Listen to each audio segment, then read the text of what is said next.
O que mais me encanta na visão sistêmica das constelações familiares é o olhar para os relacionamentos. Tudo na vida é relacionamento, inclusive o nosso relacionamento com a vida.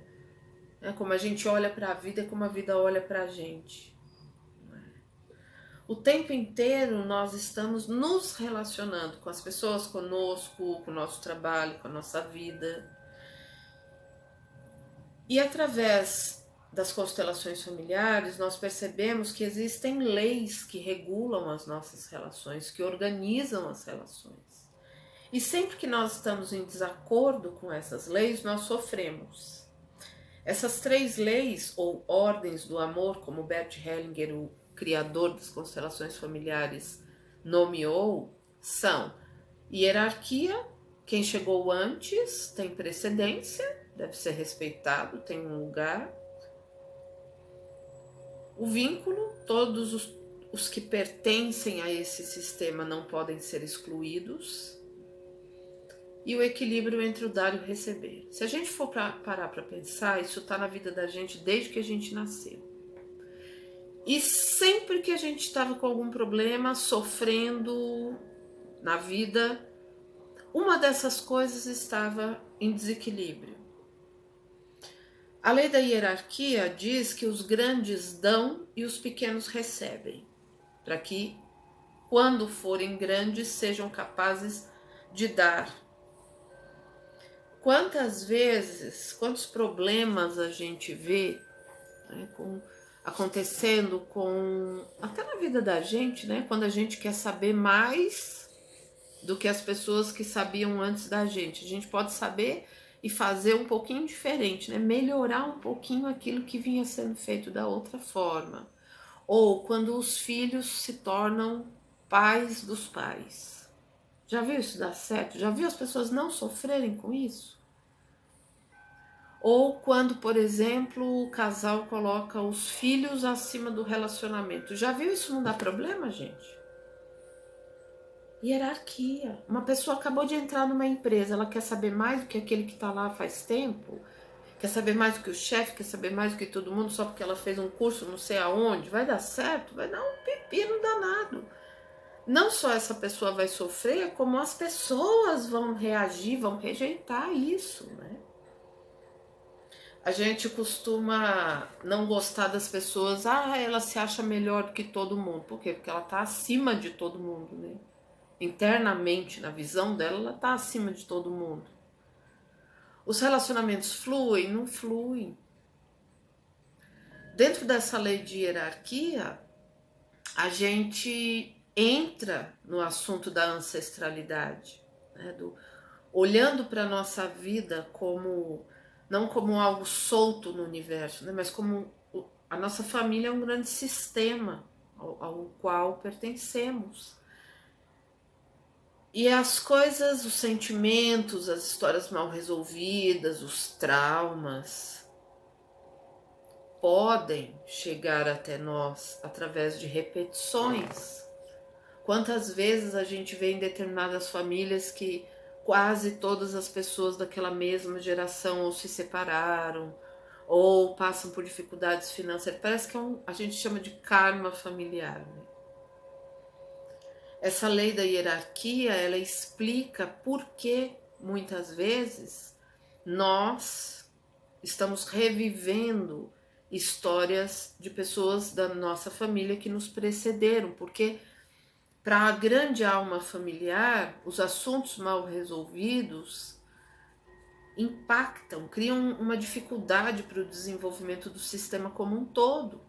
Os descendentes são tomados a serviço dessa grande alma, claro, de forma inconsciente, para que ao repetir e repetir e repetir, quem sabe um ou outro consiga resolver aquilo, colocar aquilo em movimento, fazer o amor fluir em relação àquilo de novo. Quando nós estamos em desequilíbrio ou em desarmonia com a lei do vínculo, nós estamos sofrendo. Sempre que a gente briga com uma pessoa que é muito importante para nós, é uma dor horrível, é um sofrimento horroroso. Nós estamos sofrendo, por quê? Porque o vínculo está ameaçado. Nós fazemos de tudo para preservar os nossos vínculos. Então, o pertencimento ou vínculo é algo que nos direciona muito na vida. Nós fazemos muitas escolhas para preservar esse vínculo. E, em termos de sistema familiar, sempre que alguém do nosso sistema lá atrás foi excluído, ou seja, perdeu injustamente o direito de pertencer pelo seu mau comportamento, descendentes também serão tomados a serviço para resolver essas questões. Os abortos que não foram reconhecidos e por aí vai. Quando a gente fala de exclusão, a gente fala de esquecimento, né? Aquela pessoa sumiu, desapareceu da memória, não se fala o nome, ou era uma pessoa muito problemática, ninguém quer saber, e aquilo fica pairando sobre o sistema. E é muito comum que descendentes reproduzam os mesmos sintomas, os mesmos comportamentos.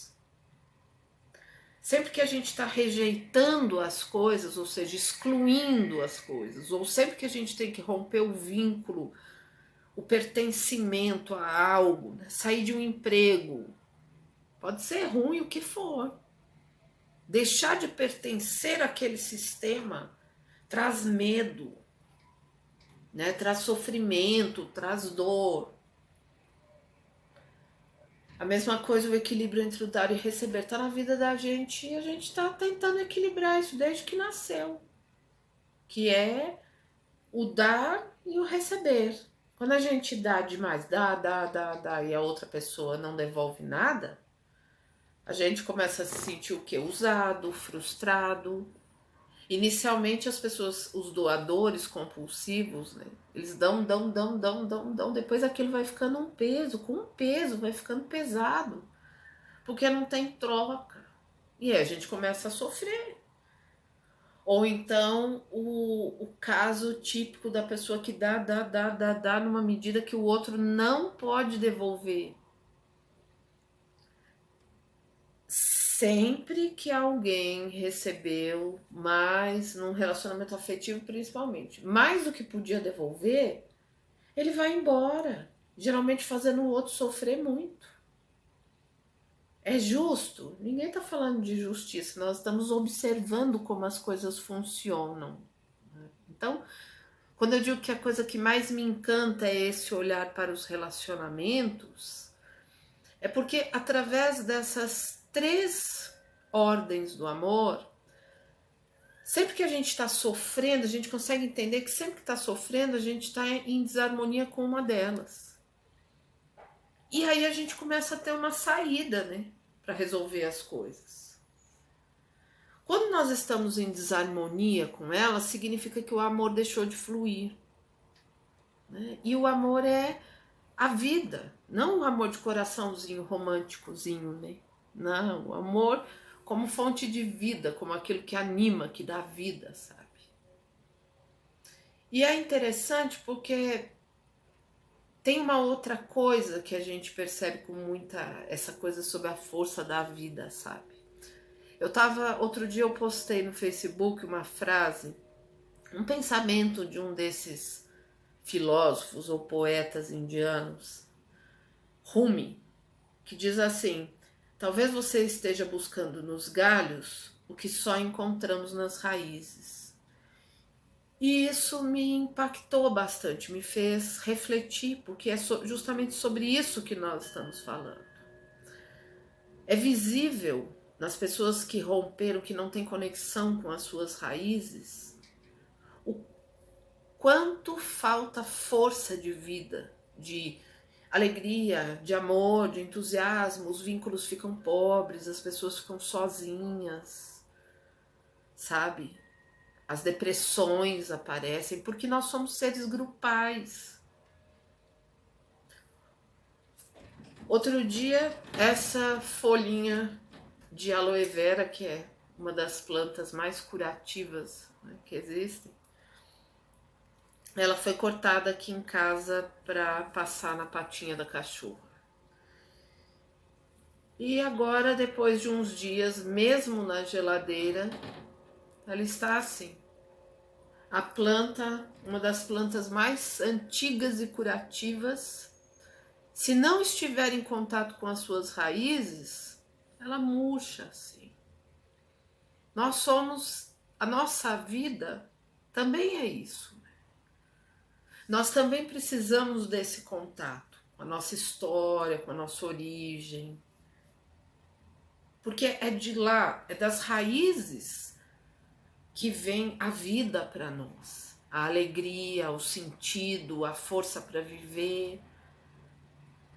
E eu sei que muitas pessoas têm histórias de vida muito complicadas e famílias que as machucaram muito, sabe?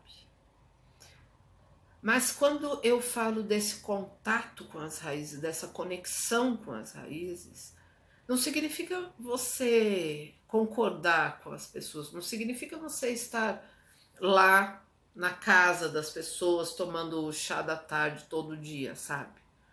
Ou ficar telefonando, convivendo, não é isso. Mas é como isso tá aqui dentro de você.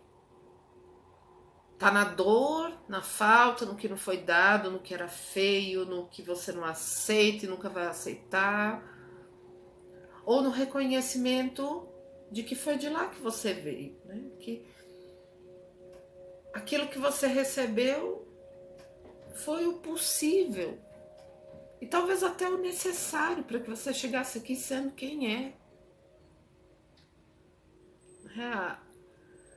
Alguém esteve lá, geralmente mãe, geralmente pai, mas alguém esteve lá, né? Alguém nos deixou limpinho, alguém cuidou da nossa febre, alguém nos deu comida na nossa boca quando a gente não sabia, levou a gente para a escola quando a gente era pequenininho.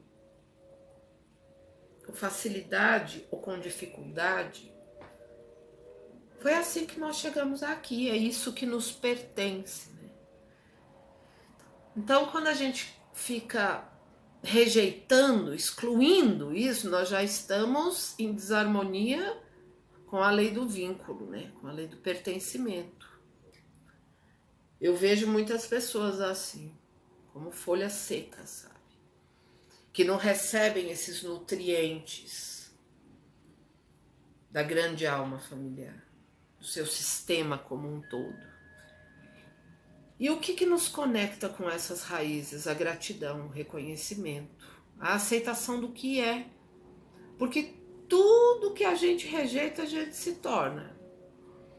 Todas as pessoas que eu conheço que dentro do coração ainda não conseguiram encontrar um bom lugar de amor para a imagem do seu pai e da sua mãe,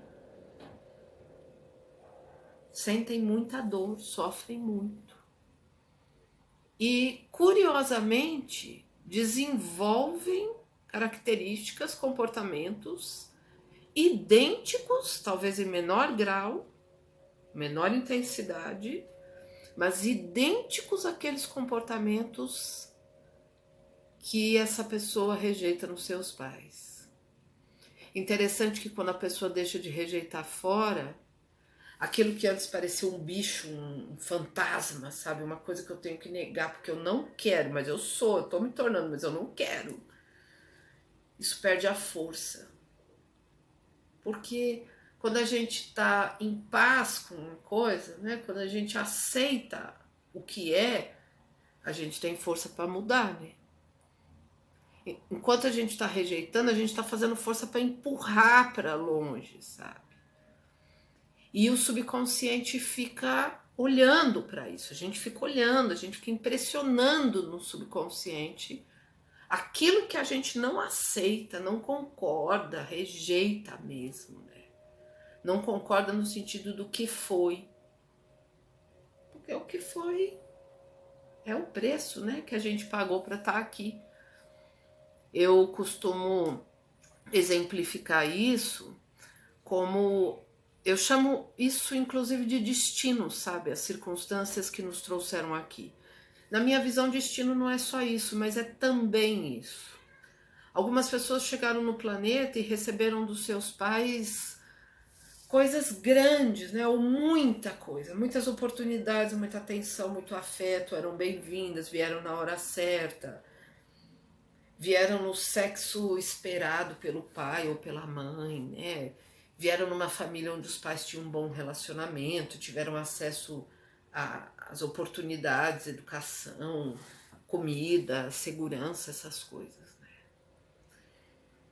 E outras pessoas, então vamos imaginar que essas pessoas receberam uma bola como daquelas de parque de diversão, sabe? Que a gente atira lá na lata ou no pato, sei lá, e ganha aquela bola enorme. Vamos supor que algumas pessoas tenham recebido várias dessas bolas, ou no mínimo 3 dessas bolas. Amor, respeito e aceitação, que é o que a gente mais quer e vive perseguindo a vida toda, né? Algumas pessoas receberam uma bola lá do circo ou do parque, outras receberam 3, outras receberam muitas, outras pessoas receberam uma bola de futebol, outras 3, outras 2, e algumas outras pessoas, ou tantas outras pessoas, receberam 3 feijõezinhos, ou 3 grãozinhos de fubá, sabe?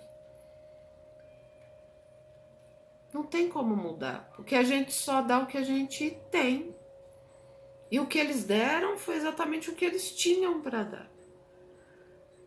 Mas à medida que a gente vai se desenvolvendo e crescendo e olhando para esse amor que reconhece o que teve e não o que não teve, uma força vai vindo dentro da gente, porque a gente já não é uma planta solta, sabe? Desconectada. E por mais difícil que tenha sido essa origem, é de lá que a gente veio. A gente pode passar a vida toda como sobrevivente, como alguém limitado por aquilo, como alguém que ainda vive olhando para aquilo e fugindo daquilo e rejeitando aquilo. Ou a gente pode olhar para aquilo como as condições necessárias para que eu pudesse fazer por mim, para que o meu espírito, a minha alma pudesse se realizar, fazer por si mesmo aquilo que os meus pais não puderam me dar. É uma grande jornada, né? De superação, de desenvolvimento. Eu sei, custa muito, não é fácil para ninguém. Mas a gente escolhe como olha, né? E a partir desse lugar de aceitação, alguma coisa começa a fluir. Aquilo que antes nos perseguia, de alguma maneira se torna a nossa força, né? Porque uma pessoa que depois que passa da fase de sobrevivente e começa a viver de verdade, ela tem uma força completamente diferente de uma pessoa que teve uma vida com mais facilidades, né? Que chegou aqui com as bolas enormes de oportunidades, que também não é ruim, mas na minha visão faz parte da vida e do desenvolvimento de cada um, né, gente? Então é isso, eu vou deixar vocês por aqui com essas reflexões. Sempre que você tiver com problema, observa. Observa se você está no seu lugar, você não está se ocupando das coisas dos outros, e isso é hierarquia. Se você não está, se você está olhando com respeito, se você está integrando com respeito, né, o que vem antes, não importa em que sistema, em que relacionamento for.